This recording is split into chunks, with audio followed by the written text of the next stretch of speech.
wenzangu tunafanya naye biashara. Sasa nikaona wanabebwa kwenda hospitali. Sasa niliona wawili wanabebwa na kuna mzee hapa wa kijiji anasukumamia hapa na yeye ndiye anaumia sana, anapelekwa ambulance ikakuja kumpeleka. Sasa tukia gari ikipita tukadani ni pambu tumesaya sikiluka kwa pambu.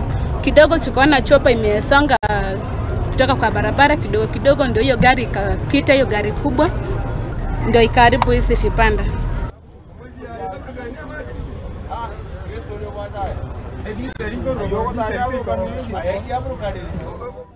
Hapa gari yenye Zoomlion crane haina brakes. Ujaribu kushika brakes, haina brakes. Mwenzangu akaniambia niweke yenye low gear, ilikuwa kwa gear 5 gear 6. Nikaweka low, haingii. Kustuka mwenye mbele yangu pandeni bodaboda, pandeni yenye matatu imesimama.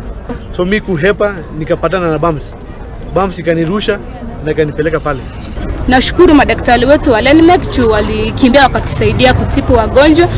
Wengine wamepelekwa hospitali huko town Channel.